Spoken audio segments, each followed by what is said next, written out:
Hello student, welcome back to the channel. बच्चों, आज के टॉपिक पे हम डिस्कस करेंगे methods of recording accounting for depreciation.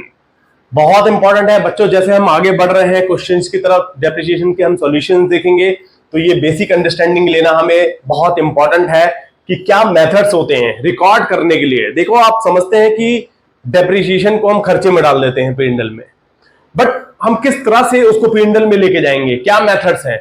यहां पर दो मेथड्स हैं। तो स्टार्ट करने से पहले मैं करा रहा हूं बच्चों, मैं बता दूं आपको, class 11th accounts chapter number 15 depreciation.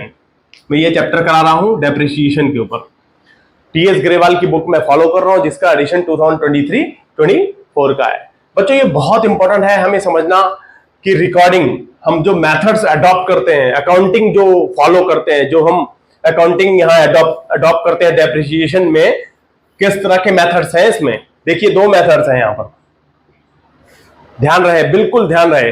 Depreciation is credited to the assets account, पहला मेथड, जहां पर हम एसेट्स में डायरेक्टली डेप्रिसिएशन को चार्ज कर देते हैं। आप जानते हैं कि tangible assets, tangible fixed assets की जो वैल्यू को डिक्रीज करता है, आप बहुत अच्छे से समझते हैं, उसे हम डेप्रिसिएशन कहते हैं। तो हम यहां पर सीधा का सीधा डेप्रिसिएशन को एसेट्स में डेबिट चार्ज कर देते हैं और डेप्रिसिएशन को वैल्यू को P&L में लेके खर्चे में डाल देते हैं। सिंपल मेथड है बिल्कुल। दूसरा एक मेथड और है जहां पर प्रोविजन फॉर डेप्रिसिएशन, दोनों को मैं एग्जांपल से बताऊंगा, आप बिल्कुल घबराए नहीं यहां पर कि आपको रटना पड़ेगा कि दो मेथड होते हैं। मतलब देखो, किताबी कीड़े की तरह नहीं पढ़ना, आपको सिर्फ समझना है। मैं भी आपको एग्जांपल बताऊंगा, पहले का भी और दूसरे का भी। बिल्कुल कोई रटने की जरूरत नहीं है, बिल्कुल सिंपलेस्ट वे में आपको ये समझ में आएगा कि मेथड्स क्यों, कौन सा, कैसा, पहले में क्या फॉलो होता है और सेकंड वाले में क्या फॉलो होता है, समझ के करेंगे। देखो, दूसरा है प्रोविजन फॉर डेप्रिसिएशन अकाउंट, जहां पर एक्यूमुलेटेड डेप्रिसिएशन, हम इसमें क्या होता है, दूसरे वाले में फिक्स एसेट्स पे चार्ज नहीं करते, हम साल में जो एनुअल डेप्रिसिएशन है उसका एक प्रोविजन बना लेते हैं और साल दर साल प्रोविजन में ही क्रेडिट करते रहते हैं। समझ में आ गया? एसेट्स में ना चार्ज करके एक प्रोविजन अकाउंट बना लेते हैं। Depreciation account is maintained, accumulated depreciation, provision for depreciation account is maintained.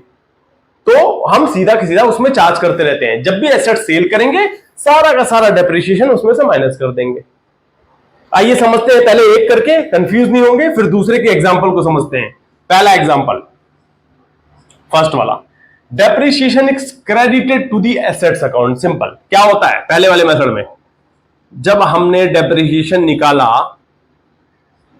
तो क्या जनरल एंट्री करते हैं, depreciation account debit to assets account. समझ में आ गया? बिल्कुल, जो एसेट्स की वैल्यू उसी में से घट गया ना, क्रेडिट कर देते हैं, एसेट्स की वैल्यू में से क्रेडिट कर देते हैं। दूसरा, ये पहला पॉइंट है, ये दूसरा पॉइंट है। दूसरा, डेप्रिसिएशन को हम P&L में चार्ज करते हैं, प्रॉफिट एंड लॉस अकाउंट में। भाई सिंपल है कि खर्चा कोई भी है, हम सारा का सारा P&L में एक ट्रांसफर करते हैं, तो इसको भी ट्रांसफर की एंट्री है, profit and loss account debit to depreciation account. क्या होगा इससे कि जितना भी डेप्रिसिएशन हमारा लगा वो सारा का सारा P&L में हमने चार्ज कर दिया। तो ये तो रहा पहला method. This one, depreciation is credited to the assets account directly. बहुत सिंपल है ये, बिल्कुल कंफ्यूज नहीं हो ना। जो एसेट्स की वैल्यू है, डेप्रिसिएशन की वैल्यू हमने एसेट्स में लगा दी सीधा, और डेप्रिसिएशन को साल के अंत में हमने P&L में ट्रांसफर कर दिया। भाई देखो, 100 रुपए का एग्जांपल देता हूं, मेरा मान लो 100 रुपए डेप्रिसिएशन लगा, तो 100 रुपए का हमने क्या करा, यहां 100 रुपए डेबिट किया और एसेट्स में 100 रुपए घट गया। एसेट्स की वैल्यू जो मान लो 1000 थी, 100 रुपए कम हो गई तो 900 रुपए बची, और ये जो 100 रुपए है उसको हम P&L में, प्रॉफिट एंड लॉस अकाउंट में ट्रांसफर कर देते हैं। तो क्या होगा, हमारा डेप्रिसिएशन तो नलीफाई हो जाएगा, यहां डेबिट यहां क्रेडिट, सारा का सारा P&L में चला गया। बहुत सिंपल, बहुत सिंपल है ये methods of recording accounting for depreciation. First method है ये। आइए दूसरा मेथड समझते हैं। दूसरे मेथड में क्या होगा, डेप्रिसिएशन अकाउंट डेबिट। यहां पर देखो, खर्चा तो लगा, खर्चा वैसे ही लगा जैसे पहले में लगा, depreciation account debit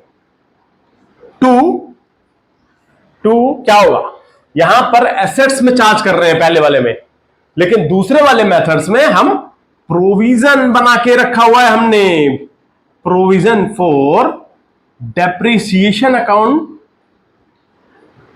provision for depreciation account credit. हमने एक प्रोविजन में एसेट्स पे ना चार्ज करके प्रोविजन में हम क्रेडिट करते चले जाएंगे साल दर साल, एक्यूमुलेट कर रहे हैं, फिर बाद में हम उसकी अकाउंटिंग बाद में समझेंगे। ठीक है। दूसरा, अब सेम, ये तो फर्स्ट हो गया। जब P&L में लेके जाते हैं क्या लिखेंगे, profit and loss account debit to depreciation account, बिल्कुल same, there is no change. ये ध्यान दें, यहां पर भी यही है, यहां पर भी यही है, कोई भी चेंज नहीं है।